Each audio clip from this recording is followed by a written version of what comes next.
Thumbnail দেখে তোমরা বুঝতে পারছো আজকের ক্লাসটা মূলত কাদের জন্য। আজকের ক্লাসটা মূলত এইচএসসি 24-25-26 ব্যাচের শিক্ষার্থীদের জন্য, যারা বাংলা বানানের ক্ষেত্রে খুব দুর্বল, তাদের জন্য এই ক্লাসটা। তো তারা কিভাবে খুব সহজ নিয়ম মেনে বানানগুলো শুদ্ধভাবে লিখতে পারবে সেই নিয়মগুলো আজকে আমি দেখাবো। তো চলো শুরু করি। বাংলা বানানের নিয়ম।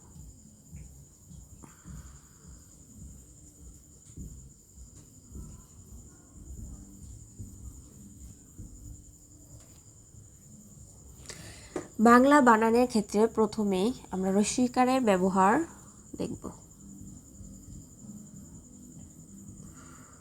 কোন কোন লেখার ক্ষেত্রে রস্যইকার ব্যবহৃত হয়ে থাকে, যেমন ভাষা, দেশ, জাতি।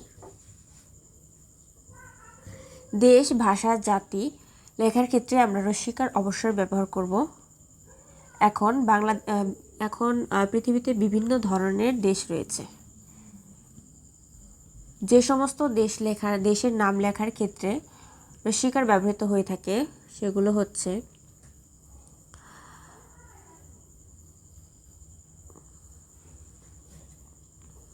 চিলি।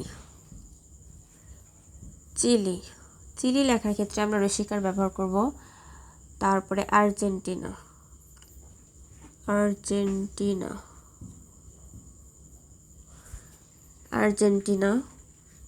কাশ্মীর, অস্ট্রেলিয়া। এরপরে আছে ব্রাজিল।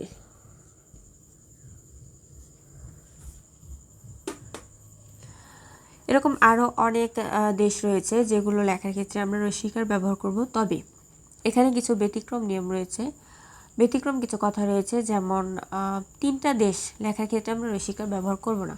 সেই 3টা দেশ হচ্ছে চীন লেখার ক্ষেত্রে আমরা দীর্ঘিকার ব্যবহার করব, জয় দীর্ঘিকার দন্তন্য চীন। তারপরে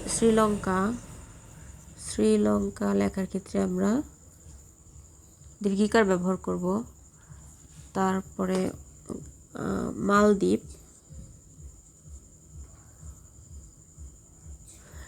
এই 3টা দেশ লেখার ক্ষেত্রে আমরা দীর্ঘিকার ব্যবহার করব। বাকি সব দেশের নাম লেখার ক্ষেত্রে আমরা রস্যইকার ব্যবহার করব। এখন হচ্ছে ভাষা। অনেক ভাষা রয়েছে, সে সমস্ত ভাষার নাম লেখার ক্ষেত্রে আমরা রস্যইকার ব্যবহার করব। যেমন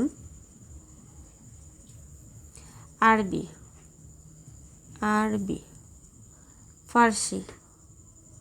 ফার্সি, তারপরে ইংরেজি,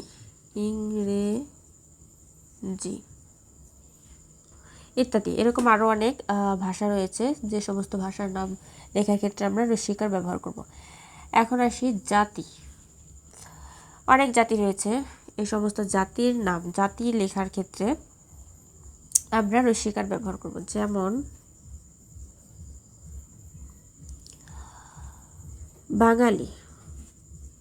বাঙালি লেখার ক্ষেত্রে রস্যইকার ব্যবহার করতে হবে। তারপর ইহুদি রস্যইকার ব্যবহার হবে। তারপরে ভারতী রস্যইকার ব্যবহার হবে, ইত্যাদি। এরকম আরও অনেক জাতির নাম রয়েছে। তবে এখানেও কিছু ব্যতিক্রম নিয়ম রয়েছে। ব্যতিক্রমের মধ্যে রয়েছে দীর্ঘই প্রত্যয় যুক্ত হলে সেক্ষেত্রে আমরা দীর্ঘইকার ব্যবহৃত হবে। যেমন মঙ্গোলীয় লেখার ক্ষেত্রে দীর্ঘইকার ব্যবহার করতে হবে। মিশরীয় এখানেও দীর্ঘইকার ব্যবহার করতে হবে। তারপরে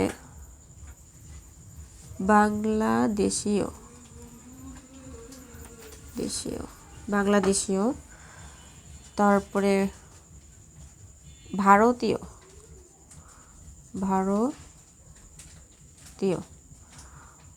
ইত্যাদি। এখন এখানে আরেকটা নিয়ম হচ্ছে, এখানে নিয়মগুলো একটা। তো এখানে আরেকটা নিয়ম হচ্ছে পদের শেষে জীবী থাকলে দীর্ঘিকার ব্যবহৃত হবে। পদের শেষে জীবী থাকলে দীর্ঘিকার ব্যবহৃত হবে। যেমন পরজীবী, পরজীবী লেখার ক্ষেত্রে আমরা জীবী দীর্ঘিকার দুটোই দীর্ঘিকার ব্যবহৃত হবে। তারপরে চিরজীবী, চিরজীবী। তারপরে আছে বুদ্ধিজীবী, বুদ্ধিজীবী। তারপরে চাকুরিজীবী, চাকুরিজীবী। তারপর হলো মৃতজীবী ইত্যাদি। এখানে পদের শুরুতে জীবী বসে না, পদের শুরুতে জীবী বসে না, পদের শুরুতে জীবী বসে না। যেমন জীবিকা, জয়দিকের জি, বয়সিকের বি, কয়েকের কা, জীবিকা। এই হচ্ছে একটা নিয়ম। এখন আরেকটা নিয়ম হচ্ছে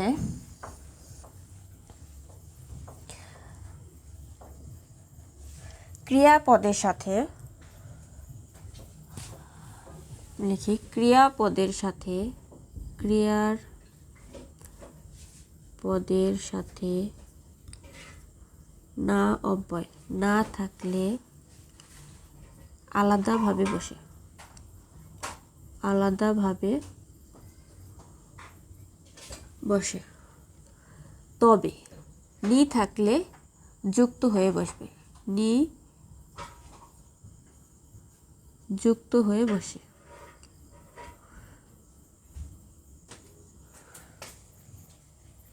যেমন ক্রিয়া, কোনো কিছু করা, করো না, করো না যদি থাকে তাহলে নাটা আলাদা হয়ে বসবে। খাও না তাহলে আলাদা হয়ে বসবে। খেলো না, খেলো না, না আলাদা হয়ে বসবে। যেও না, যেও না আলাদা হয়ে বসবে।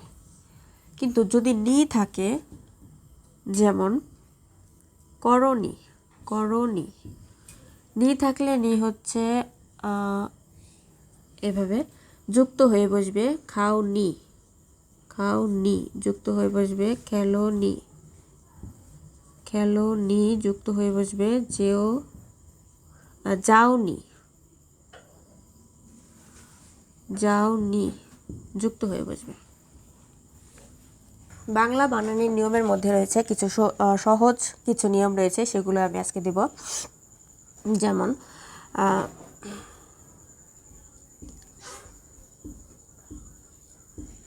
পদের শেষে গ্রস্ত নয় গ্রস্ত হবে।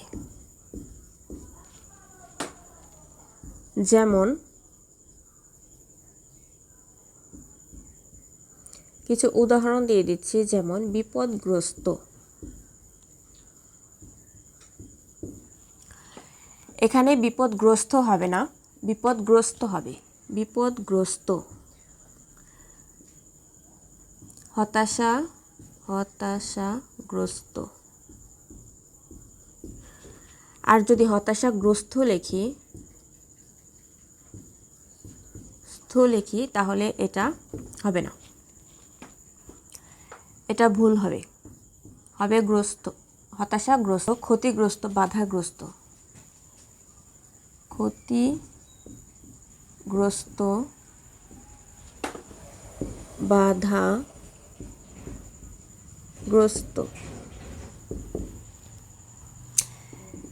এখানে যদি আমরা বাধাগ্রস্ত লিখি তাহলে এটা হবে না, কাটা যাবে। যদি ক্ষতিগ্রস্ত লিখি তাও কাটা যাবে। লিখতে হবে ক্ষতিগ্রস্ত, হতাশাগ্রস্ত, বিপদগ্রস্ত, বাধাগ্রস্ত, বাধাগ্রস্ত। এই হচ্ছে একটা নিয়ম। তো আর একটা নিয়ম হচ্ছে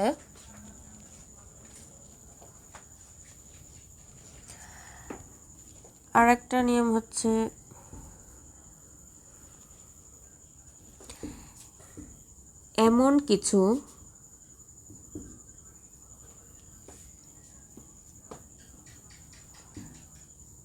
শব্দ আছে যেখানে অন্তস্থ জ না বসে বর্গীয় জ বসবে। যেমন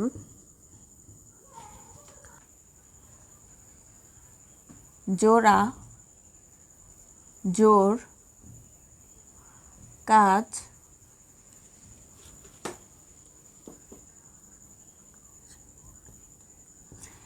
তারপরে যাও, যাও, জুই, জুই ফুল, জুই ফুল লেখার ক্ষেত্রে অবশ্যই বর্গীয় জ ব্যবহৃত হবে, ইত্যাদি। এই হচ্ছে একটা নিয়ম। এবং আর একটা নিয়ম হচ্ছে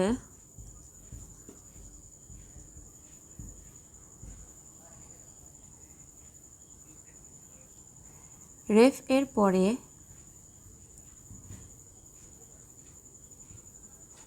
ব্যঞ্জন বর্ণের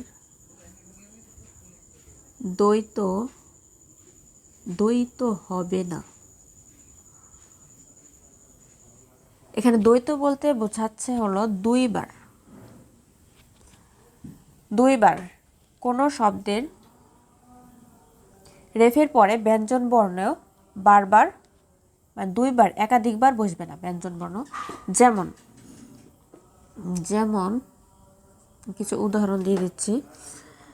যেমন এখানে অর্জন, অর্জন, এখানে যদি আমি জ ফলা দিয়ে দিই অর্জন, অনেকে এটা করে, ভুলটা করে অর্জন, তাহলে এটা ভুল হবে।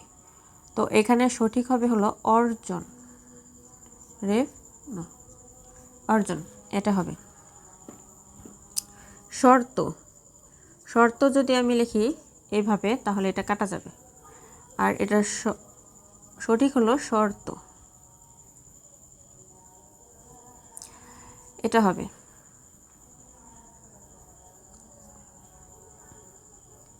পর্দা,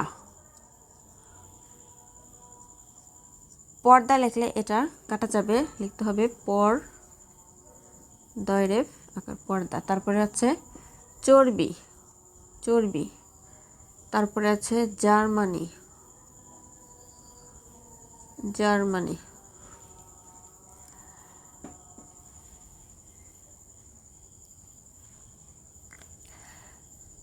ইত্যাদি।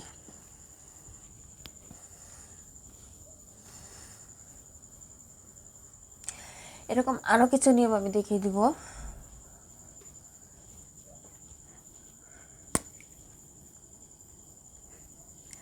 যেমন সন্ধির ক্ষেত্রে, সন্ধির ক্ষেত্রে ক খ গ ক খ গ ঘ পরে থাকলে পরে থাকলে পূর্বপদের পরে থাকলে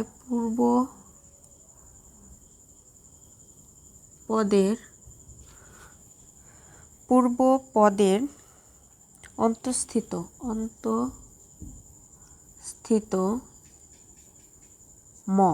অন্তঃস্থিত ম স্থানে অনুস্বর বসবে। যেমন মোট কথা হচ্ছে সন্ধির ক্ষেত্রে ক খ গ ঘ পরে, ক খ গ ঘ পরে থাকলে পূর্বপদের অন্তঃস্থিত ম স্থানে, এই যে অন্তঃস্থিত ম স্থানে অনুস্বর বসবে। যেমন অহম যোগ কার, অহংকার। এখানে একটা সন্ধি বিচ্ছেদ দিয়ে দিচ্ছি। তো এখানে অহম, এই মর স্থানে বসবে অনুস্বর, আর সব ঠিক থাকবে। আরও কিছু আছে, যেমন ভয়ঙ্কর, ভ অন্তস্থ অনুস্বর, ভয়ঙ্কর, শুভঙ্কর, সংঘটন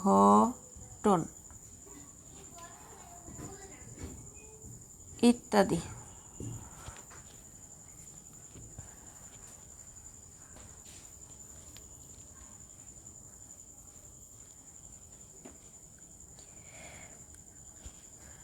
যদি সন্ধিবদ্ধ না থাকে, সন্ধিবদ্ধ না থাকে বা না হলে, না হলে বা না থাকলে, যেটাই বলি, না হলে ও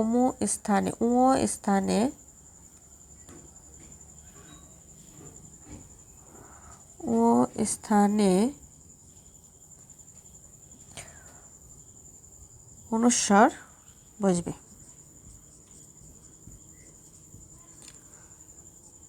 যেমন অঙ্গ, এখানে অমুক অঙ্গ, অমু হয়েছে, এখানে কিন্তু অনুস্বার হয়নি। অঙ্গ, ও গঙ্গ অঙ্গ। বঙ্গ, এখানেও অনুস্বার হবে না। তারপরে আছে হলো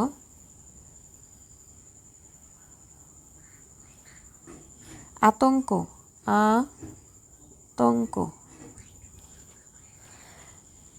আতঙ্ক সঙ্গে, এরপর আছে সঙ্গে।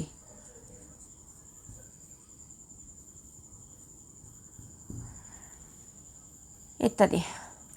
তো এখানে আমি আবার বলছি, সন্ধিবদ্ধ না হলে ও স্থানে অনুস্বার বসবে না। ও স্থানে বসবে না। সন্ধিবদ্ধ না হলে ও স্থানে অনুস্বার বসবে না, যেমন অঙ্গ, বঙ্গ, আতঙ্ক, সঙ্গে ইত্যাদি। তো প্রথম একটি নিয়ম হচ্ছে, শব্দের শেষে বিসর্গ থাকবে না। শব্দের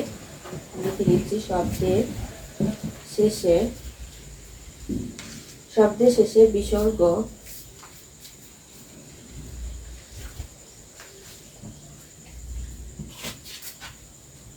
থাকবে না। যেমন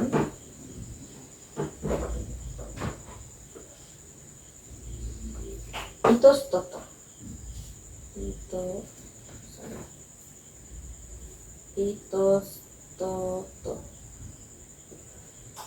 ইতস্তত লেখার পরে এখানে শব্দের শেষে এখানে বিসর্গ দেয়া যাবে না। যদি দেয় তাহলে এটা কাটা। তো এটা সঠিক হবে এইভাবে, ইতস্তত। এরপরে আছে কার্যত,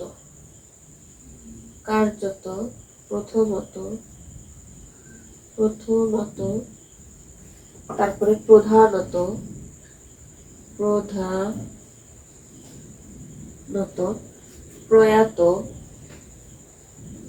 প্রয়াত, মূলত, প্রায়শ,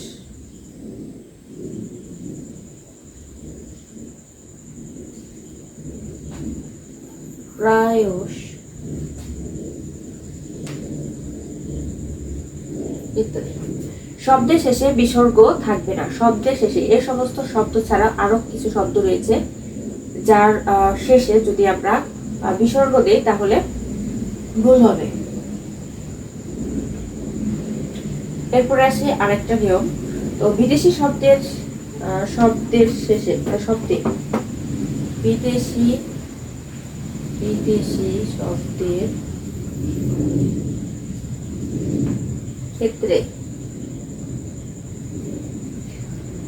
বিদেশি শব্দের ক্ষেত্রে মূর্ধন্য ষ ব্যবহার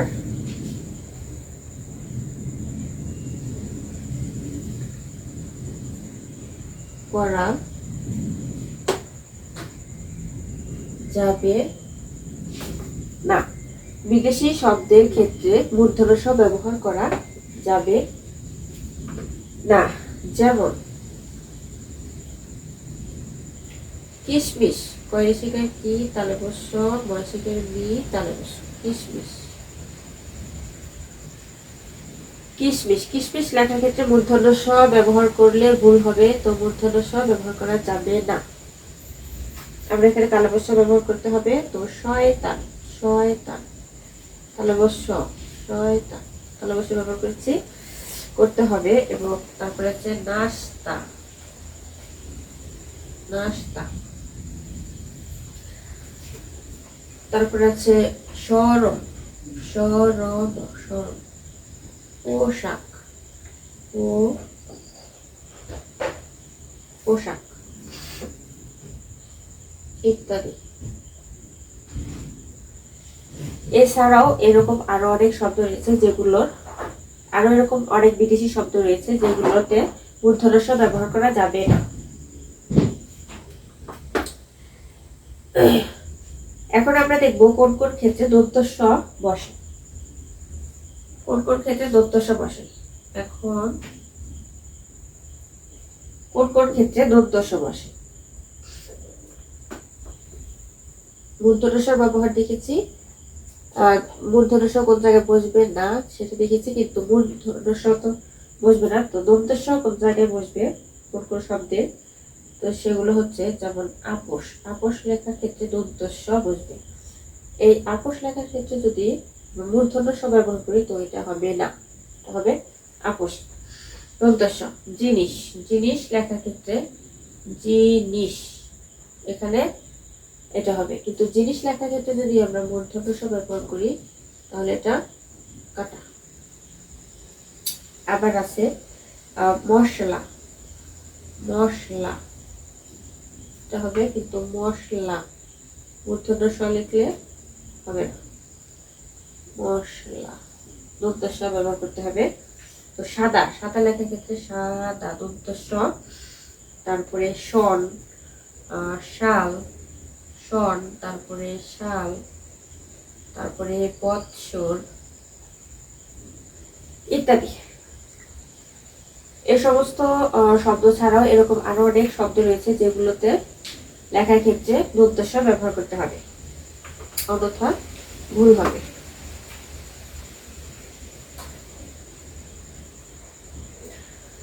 তো এখন আমরা আরেকটা নিয়মে যাচ্ছি। বাংলায় বিদেশি শব্দের আদিতে, বাংলায়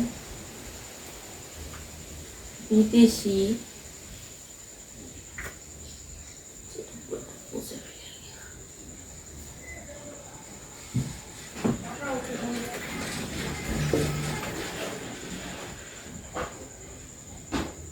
বাংলায় বিদেশি শব্দের আদিতে বর্ণ বিশ্লেষণ, বর্ণ বিশ্লেষণ, বিশ্লেষণ সম্ভব নয়, সম্ভব নয়।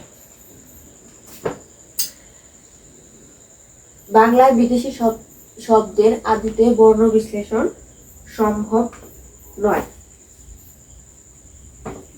এগুলো যুক্ত বর্ণ দিয়ে, বর্ণ দিয়ে লিখতে হয়। এখানে আরেকটু সহজ করে বলতে গেলে বলা হবে যে বাংলার বিদেশি শব্দের শুরুতে বর্ণ বিশ্লেষণ সম্ভব নয়, বর্ণ বিশ্লেষণ করা যাবে না, এগুলো যুক্ত বর্ণ দিয়ে লিখতে হয়। যেমন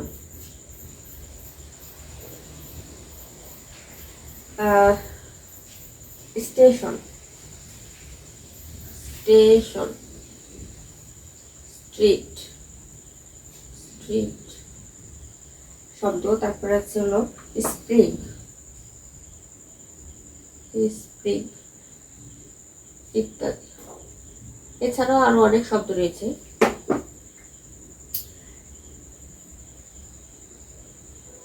কিন্তু এখানে একটা ব্যতিক্রম, একটা নিয়ম রয়েছে, এই নিয়মটার ভিতরে একটা ব্যতিক্রম নিয়ম রয়েছে। যেমন মার্কস, যেমন marks. Shakespeare, Shakespeare. Israfil, Israfil ইত্যাদি, ইসরাফিল ইত্যাদি। বিদেশি হওয়া সত্ত্বেও যুক্তবর্ণ, বিদেশি হওয়া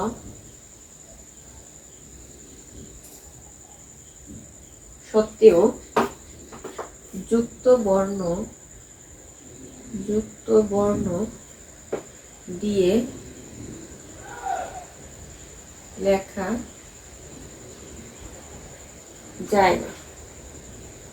আমি আবার বলি, marks, Shakespeare, marks, Shakespeare, Israfil ইত্যাদি এই সমস্ত শব্দ বিদেশি হওয়া সত্ত্বেও যুক্ত বর্ণ দিয়ে লেখা যায় না।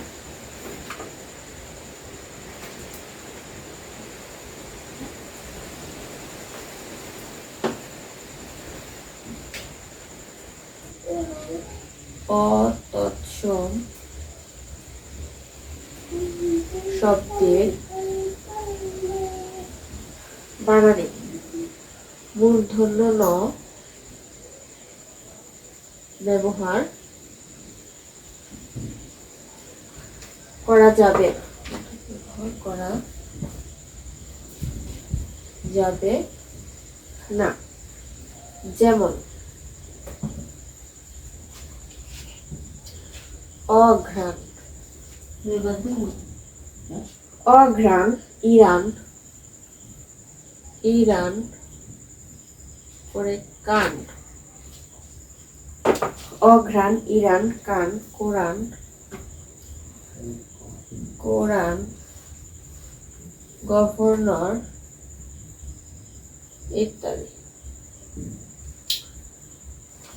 অঘ্রাণ ইরান কান, কোরআন গভর্নর ইত্যাদি অতৎসম শব্দের বানানে মূর্ধন্য ন ব্যবহার করা যাবে না। এখানে দন্তন্য ন ব্যবহার করেছি, করতে হবে।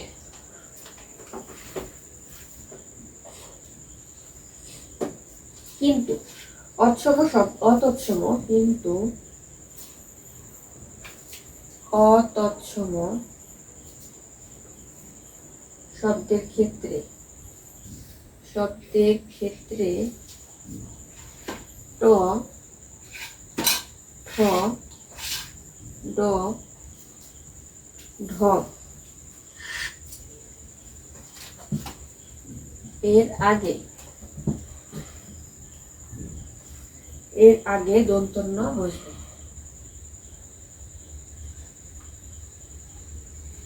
যেমন গুন্ডা।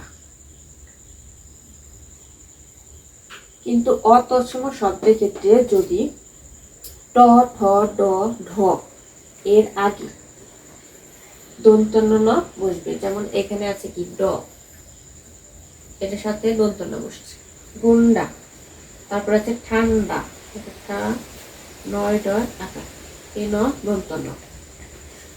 দন্তন্য বসবে। তারপরে আছে ডান্ডা, ডান্ডা, এই যে আছে ড, এখানে ডর সাথে বসছে দন্তন্য ন, ডান্ডা।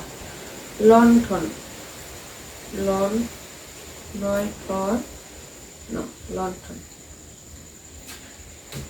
তারপর আছে ঝান্ডা, নয় ড, এখানেও ড, তার সাথে ন হবে, দন্তন্য ন ইত্যাদি। তৎসম শব্দে ট,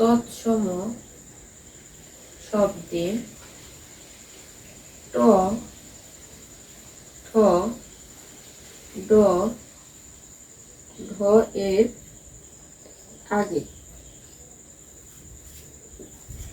মূর্ধন্য ন হয়। যেমন আগে বলেছে অতৎসম শব্দ, এখন হলো তৎসম শব্দ। তো তৎসম শব্দে ট, ঠ, ড, ঢ এর আগে মূর্ধন্য ন হয়, মূর্ধন্য ন হয়।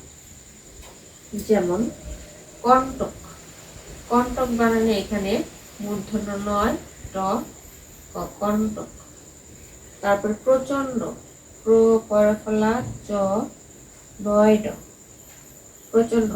এখানে তোমরা বলতে পারো যে এখানে তো ড আছে, তো সাথে মূর্ধন্য ন হলো, কিন্তু এদিকেও ড আছে, তো এখানে দন্ত ন হবে কেন? কারণ এটা হলো তৎসম শব্দ আর আগেরটা ছিল অতৎসম শব্দ।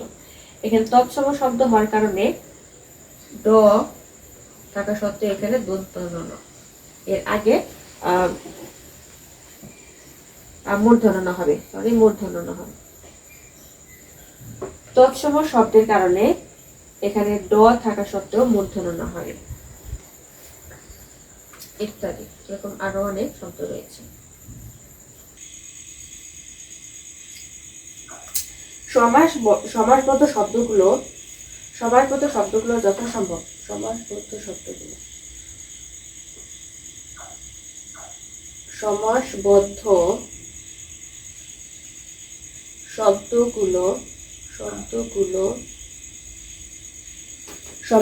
শব্দগুলো যথাসম্ভব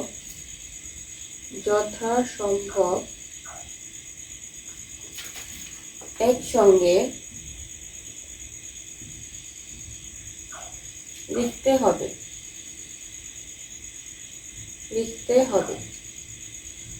যেমন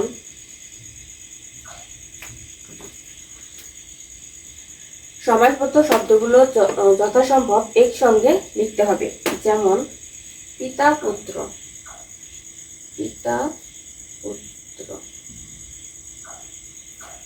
পূর্ব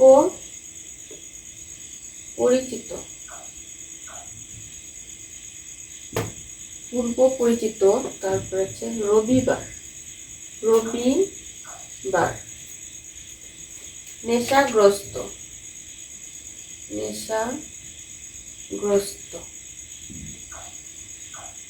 মঙ্গলবার,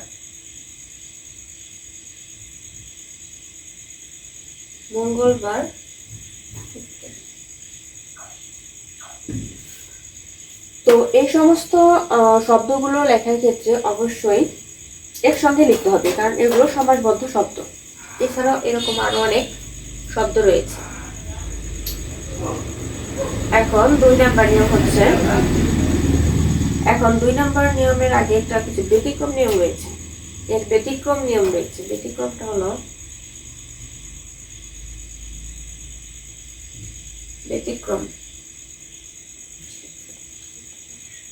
ব্যতিক্রম নিয়ম হলো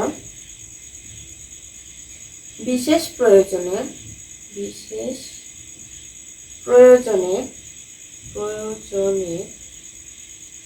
সমাসবদ্ধ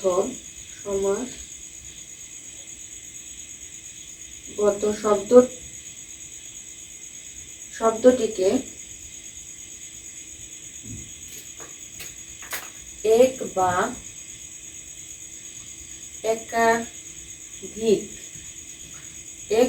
একাধিক হাইফেন, এটা হচ্ছে হাইফেন। তো হাইফেন, এক বা একাধিক হাইফেন দিয়ে যুক্ত করা যায়।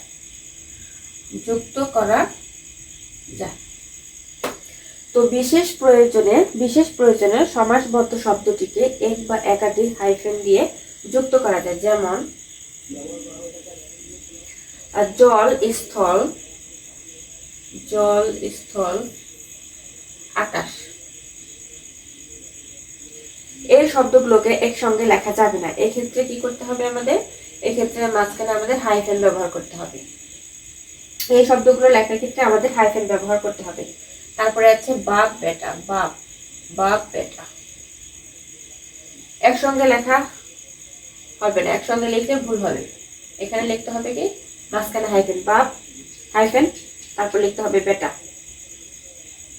তো এরকম আরো কিছু উদাহরণ রয়েছে, যেমন বেটা বেটি, কারণ বেটা আলাদা বেটি আলাদা। বেটার ক্ষেত্রে বেটা বেটি লেখার ক্ষেত্রে আমাদের মাঝখানে হাইফেন দিয়ে আলাদা করতে হবে, একসঙ্গে লিখলে হবে না। তারপর আছে মা ছেলে, মা ছেলে, যত যাই বলেন মা ছেলে দুটা আলাদা করে লিখতে হবে। তারপরে আছে মা মেয়ে, মা মেয়ে ইত্যাদি।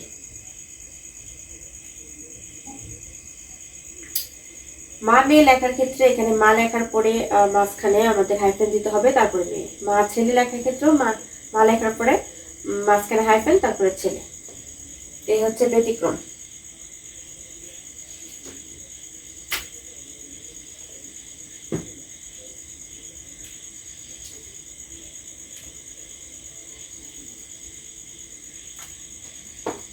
এখন আসি 2 নম্বর নিয়ম, সেটা হচ্ছে শব্দের শেষে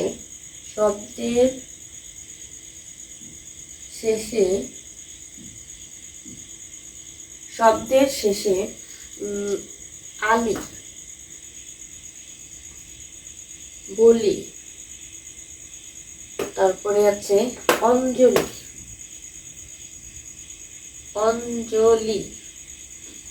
তারপর আছে আবলি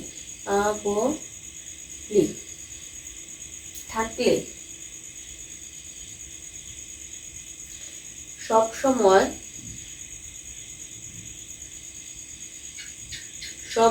রস্বীকার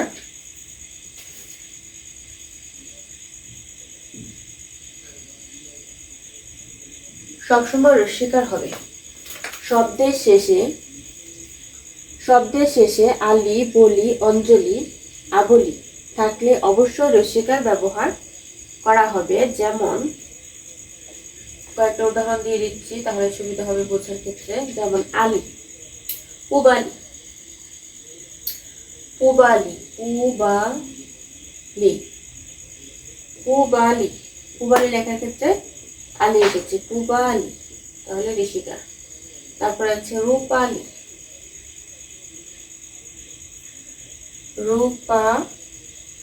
এখানেও আলি।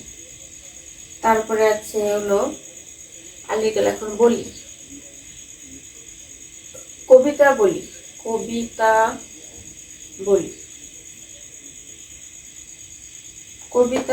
বিষয়া বলি। তারপরে আছে শ্রদ্ধাঞ্জলি লেখার ক্ষেত্রে অঞ্জলি এসেছে, তো এখানে আমরা রস্বীকার ব্যবহার করব। তারপরে আছে হলো শ্রদ্ধাঞ্জলি, গীতাঞ্জলি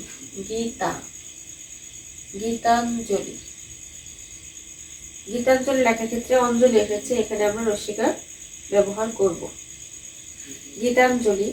তারপর হলো তথ্যাবলি, তাহলে ঋষিকার। তারপরে গ্রন্থাবলী, এখানেও রস্বীকার ব্যবহার করতে হবে, তাহলে ভুল হবে। আবার বলি, শব্দের শেষে আলি, বলি, অঞ্জলি, আবলি থাকলে অবশ্যই ঋষিকার ব্যবহার করতে হবে। যেমন পুবালি, রূপালি, কবিতা বলি, বিষয়া বলি, শ্রদ্ধাঞ্জলি, গীতাঞ্জলি, তারপরে আছে রূপাঞ্জলি, তথ্যাবলি, গ্রন্থাবলী ইত্যাদি ক্ষেত্রে রস্বীকার ব্যবহার করতে হবে।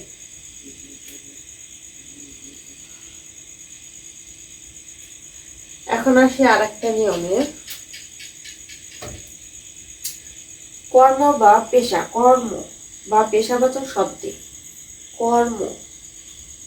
কর্ম বা পেশাবাচক শব্দে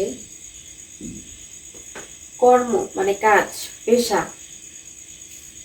বাচক শব্দে মানে যে পেশা মানে কাজ করে জীবিকা নির্বাহ করে, সেটা হচ্ছে পেশা। পেশা শব্দে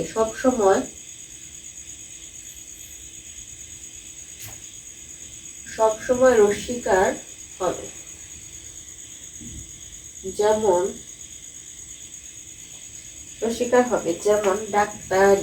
ডাক্তারি একটা পেশা, এখানে রসিকা, ডাক্তারি, জমিদারি, জমিদারি, জমিদারি,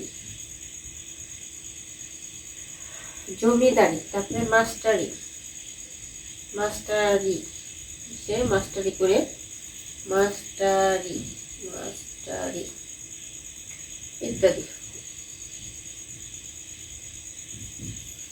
এই ক্ষেত্রে অবশ্যই আমাদের রসিকার ব্যবহার করতে হবে। আর একটা নিয়ম আছে, সেটা হচ্ছে বিশেষণ পদে, বিশেষণ, বিশেষণ,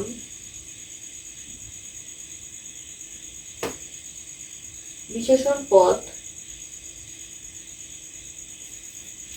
বিশেষণ পদ পরের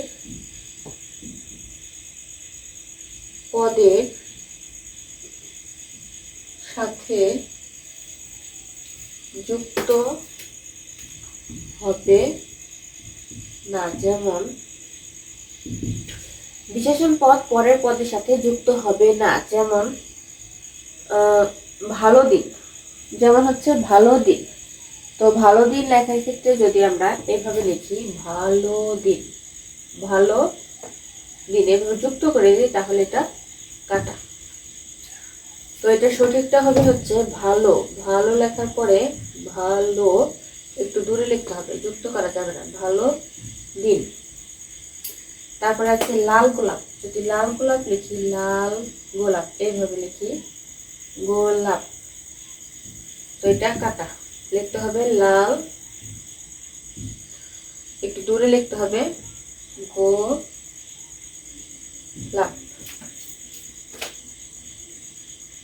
লাল গোলাপ। এরপর আছে সুগন্ধ ফুল, সুগন্ধ, সুগন্ধ ফুল, এইভাবে লিখলে এটাও কাটা। তো এখানে সুগন্ধ লেখার পরে, সুগন্ধ লেখার পরে ফুলটাকে একটু দূরে লিখতে হবে, সুগন্ধ ফুল, মানে যুক্ত করা যাবে না। এরপর আছে সুন্দরী মেয়ে, সুন্দরী মেয়ে, সুন্দরী মেয়ে, যদি এভাবে সুন্দরীর সাথে মেয়েকে যুক্ত করে দিই তাহলে হবে না, কারণ সুন্দরীটা দিতে হবে আলাদা, সুন্দরী রেখে তারপরে মেয়ে হলো কিছুটা দূরে, এইভাবে। সহজ ভাষায় বলি, বিশেষণ পদ পরের পদের সাথে যুক্ত হবে না, এইভাবে আলাদা লিখতে হবে, একটু ফাঁকা রেখে লিখতে হবে, যুক্ত করা যাবে না। তো এর পরের নিয়মে যাই, অনেকগুলো নিয়ম দিব আজকে, সবগুলো খুবই সহজ এবং খুব ইম্পর্টেন্ট, খুব গুরুত্বপূর্ণ, এর চেয়ে সহজ আর হয় না। এখন হচ্ছে শব্দের শেষে অনুস্বার ব্যবহৃত হবে। কোন কোন ক্ষেত্রে অনুস্বার ব্যবহৃত হবে? শব্দের শেষে, শব্দের শেষে অনুস্বার ব্যবহৃত হবে, ব্যবহৃত হবে। যেমন গান, গান লেখার ক্ষেত্রে অনুস্বার, তারপরে ঢং, তারপরে রং, তারপরে সং ইত্যাদি, এগুলো লেখার ক্ষেত্রে অনুস্বার ব্যবহার করতে হবে। তবে অনুস্বারের ক্ষেত্রে, তবে অনুস্বার, অনুস্বার, অনুস্বারের সঙ্গে স্বরযুক্ত হলে, স্বর, অনুস্বারের সাথে স্বরযুক্ত হলে অমু হবে, ও হবে। যেমন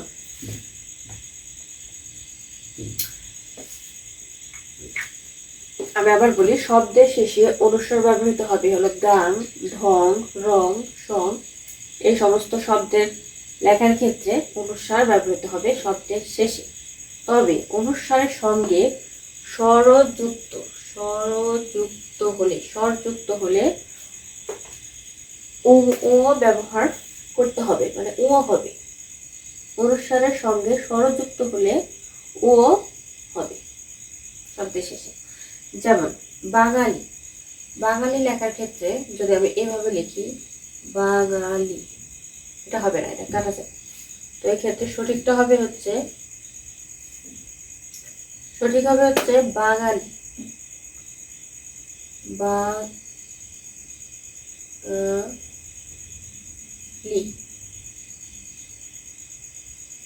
এই যে বাঙালি। কারণ এই অনুস্বরের সাথে যদি স্বর যুক্ত হয়েছে, যেমন আকার যুক্ত হয়েছে, সেই ক্ষেত্রে ও ব্যবহৃত হয়েছে। আর উপরটা লিখলে হবে না, কাটা। তাহলে বয়কার বা ও আকার সেখানে বাঙালি। এরপর আছে ভাঙা, ভাঙা উম আকার, ভয়কার ভা উম আকার, ভয়কার ভ অনুস্বর আকার দিলে ভুল, কাটা। তারপর আছে রঙিন, রঙিন র উময় ঋষিকার ন রঙিন, রঙের, রঙের রঙের উম একার র। কারণ রঙের লেখার ক্ষেত্রে আমাদের রং এর এভাবে লেখা যায় না, এভাবে লেখা যাবে না। তো এখানে কি হয়েছে যে অনুস্বরের সাথে স্বরযুক্ত হয়েছে একার। তো সেই ক্ষেত্রে আমাদের অনুস্বরের ব্যবহার না করে আমাদের ও ব্যবহার করতে হবে, ও ব্যবহার করতে হবে। লিখতে হবে রঙের, র রঙের। তো আরেকটা সহজ নিয়ম হচ্ছে, আমি খুব অল্প কথা বলে দিচ্ছি যে কিভাবে এই নিয়মগুলো মনে রাখা যায় খুব সহজভাবে, এর উপরে আর কোনো সহজ হয় না। যেমন দূরত্ব বোঝালে, দূরত্ব, দূরত্ব বোঝালে, বোঝালে,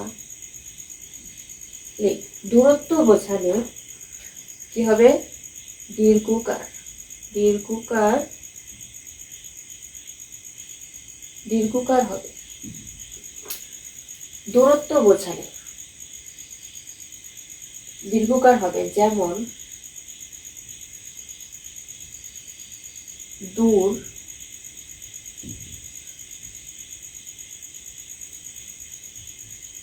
দূরত্ব,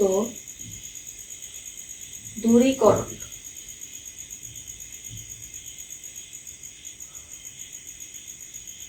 দূরীকরণ। ধরো যে তোমাদের খুব প্রিয়জন একদম দূরে আছে, হ্যাঁ দূরে রয়েছে, তো সেই ক্ষেত্রে তার সাথে কি হয়েছে, একটা দূরত্ব সৃষ্টি হয়েছে। তো এই দূরত্ব বোঝাতে গেলে আমাদের কি ব্যবহৃত করতে হবে, এখানে দীর্ঘকার ব্যবহার করতে হবে।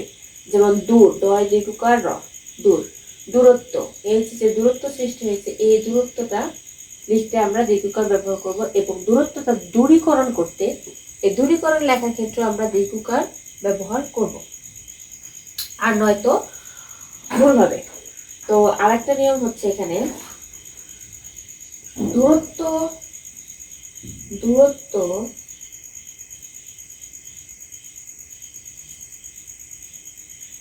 দূরত্ব না বোঝালে, দূরত্ব না বোঝালে রস্যকার, রস্যকার হবে। দূরত্ব না বোঝালে রস্যকার হবে। যেমন, যেমন দুর্গা, দুর্গা বানানে রস্যকার, রস্যকার।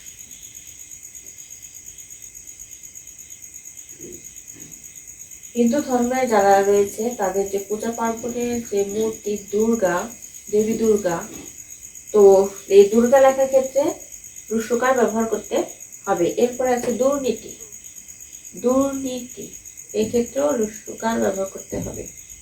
দুর্নীতি, যেমন অনেক ক্ষেত্রে দুর্নীতি রয়েছে, এই দুর্নীতি বিভিন্ন কাজকর্মে দুর্নীতি হয়ে থাকে, তো এই দুর্নীতি লেখার ক্ষেত্রে রস্যকার ব্যবহৃত হবে, কারণ এখানে কোনো দূরত্ব বোঝায়নি। তারপর আছে দুর্জয়, দুর্জয়, দুর্জয় লেখার ক্ষেত্রে রস্যকার ব্যবহার করতে হবে। এরকম আরো অনেক রয়েছে। তাহলে মোট কথা কি হলো, দূরত্ব না বোঝালে আমাদের রস্যকার ব্যবহার করতে হবে। এরপর আছে 3 নম্বর নিয়ম, অধ্বনি, অধ্বনি, অধ্বনির উচ্চারণ, অধ্বনির উচ্চারণ, অধ্বনির উচ্চারণ ওর মতো হতে পারে।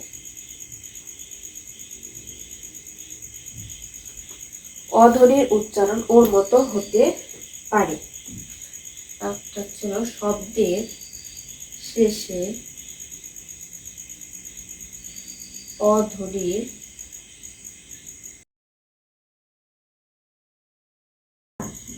অধ্বনির উচ্চারণ ওকার হয়। অধ্বনির উচ্চারণ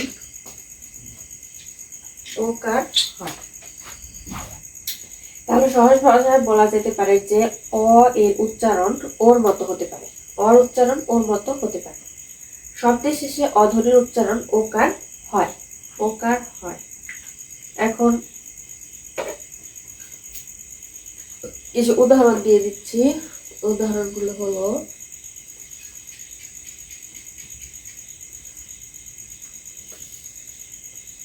অধ্বনির উচ্চারণ ওর মতো হতে পারে, মানে অ এর উচ্চারণ ওর মতো হতে পারে, তবে শব্দের শেষে অ উচ্চারণ ওকার হয়। যেমন কালো, কালো, কালো লেখার ক্ষেত্রে এখানে শব্দের শেষে ওকার, অধ্বনি ওর মতো হচ্ছে কালো। তারপর আছে ভালো, ভালো, লো, খাটো, টো, খাটো। তারপরে আছে 11, 11, 11 লেখার ক্ষেত্রে 11, 12, রো, রো, ও, 13, ও, 13, আছে 15, 15, রো, ওর মতো হয়েছে চালানো, চালানো, চালানো, চালানো। তারপরে আছে হলো দেখানো, দেখানো, আছে 16, 16। তারপরে হচ্ছে হলো 17, 17, এখানে যে বসলো রয় ওকার, রো, 17। তারপরে আছে 18, 18, রো, রয় ওকার, ওর মতো হচ্ছে উচ্চারণ জোরালো, জোরালো, জোরালো। তারপর হচ্ছে হাসানো, হাসানো, কাউকে হাসানো। তারপর হচ্ছে ধারালো, ধারালো, ধারালো, কোনো কিছু ধার দেয়া, ধারালো। শেখানো, কাউকে কোনো কিছু শেখানো, শেখানো। এখানেও নয়কার নো, শেখানো, ওর মতো হয়েছে উচ্চারণ। তারপরে আছে হলো বলো, কাউকে কোনো কিছু বলা, বলো। করো, কাউকে কোনো কিছু করতে বলা, করো। করবে না কেন, এটা তোমাকে করতেই হবে, করো। ঠিক আছে, এগুলো লেখার ক্ষেত্রে ওর মতো হবে ইত্যাদি। ও হবে, ওর মতো কি হবে। তো এরপরের নিয়ম হচ্ছে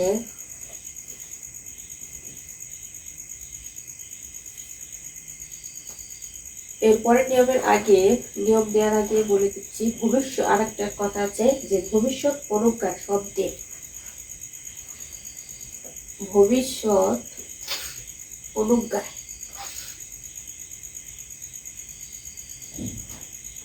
ভবিষ্যৎ অনুজ্ঞায় শব্দের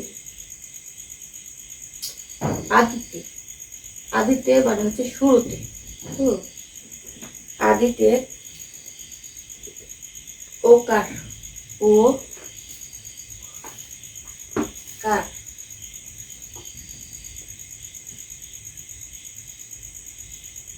লিখতে হবে। ভবিষ্যৎ অনুজ্ঞায় শব্দের আদিতে মানে হচ্ছে হলো শব্দের শুরুতে ও কার লিখতে হবে। যেমন করো, করো লেখার ক্ষেত্রে কয়কারও ব্যবহার করা যেতে পারে। করো, বলো, বলো, বলো, বসো, কাউকে বসতে বলা, বসো, বসো, এগুলো লেখার ক্ষেত্রে শুরুতেও, শব্দের শুরুতেও ওকার লিখতে হবে বা লেখা যায়।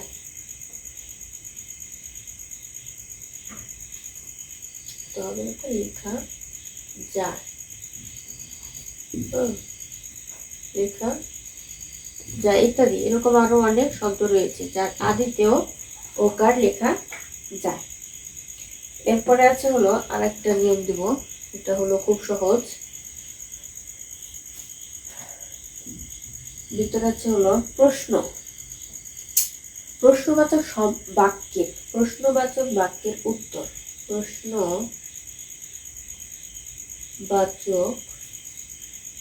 বাক্যের, প্রশ্নবাচক বাক্যের উত্তর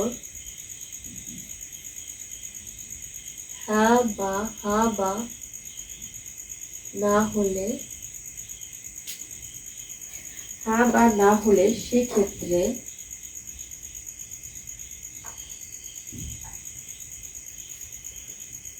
কয় ঋষিকারে কি ব্যবহৃত হবে বা কি লিখতে হবে, কি দিয়ে লিখতে হয়। যেমন প্রশ্নবাচক বাক্যের উত্তর হ্যাঁ বা না হলে, মানে কাউকে কোনো কিছু প্রশ্ন করলে সে উত্তরটা যদি হ্যাঁ বা না, সহজ কথা হচ্ছে খুব সংক্ষিপ্ত উত্তর যদি হয় যে হ্যাঁ বা না, হ্যাঁ উত্তরটা হ্যাঁ হতে পারে নাও হতে পারে, এর বেশি কিছু না। তো সেই ক্ষেত্রে আমরা দেখবো কি প্রশ্ন উত্তরটা করবো কয় ঋষিকার দিয়ে, যেমন তুমি কি, তুমি কি, তুমি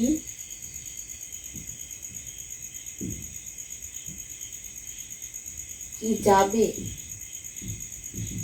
তুমি কি যাবে, এই যে প্রশ্ন করলাম তুমি কি যাবে, তো এখানে জিজ্ঞেস করা হয়েছে যে তুমি কি যাবে, এখানে জিজ্ঞেস করা হয় নাই তুমি কি তুমি কি, এখানে প্রশ্ন করা হয়েছে তুমি কি যাবে, তো সেই ক্ষেত্রে উত্তর আসবে কি হ্যাঁ বা না, যে আমি যাবো না, এটা বলতে হবে না। হ্যাঁ হ্যাঁ বললে বোঝা যাবে যে হ্যাঁ আমি যাবো, আর যদি না বলি তাহলে বোঝা যাবে যে না আমি যাবো না। তাহলে এখানে সংক্ষিপ্ত উত্তর আসছে কি হ্যাঁ বা না, তো এই ক্ষেত্রে কয় ঋষিকার ব্যবহার করতে হবে। আবার আরেকটা বলি,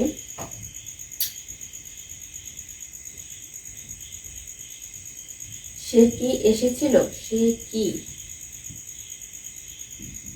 সে কি এসেছিল, সে কি এসেছিল, তাহলে এখানে সহজ কথা উত্তর আসবে কি না, সে আসেনি, এখানে অন্য কোনো উত্তর আসবে না। সে কি এসেছিল এরকম যদি হয় তাহলে উত্তর আসবে না। তো এই যে সহজ বা সংক্ষিপ্ত যে উত্তরগুলো আসে হ্যাঁ বা না, সেই ক্ষেত্রে আমরা ব্যবহার করবো কি কয় ঋষিকার প্রশ্ন করার ক্ষেত্রে, যে সে কি এসেছিল, এই হচ্ছে একটা নিয়ম। আর একটা নিয়ম হচ্ছে যে প্রশ্ন করার ক্ষেত্রে যদি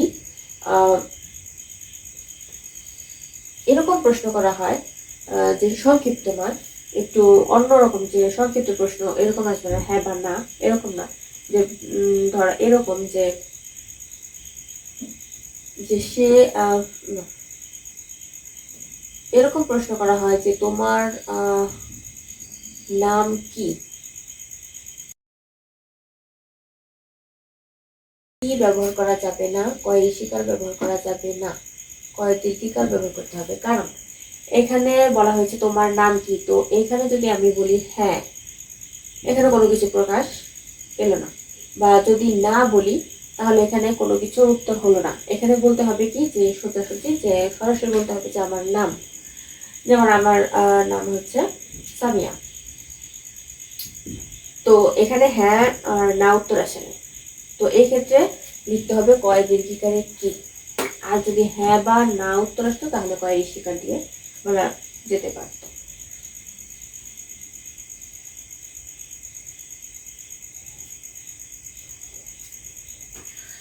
তো আজকের ক্লাস এ পর্যন্তই।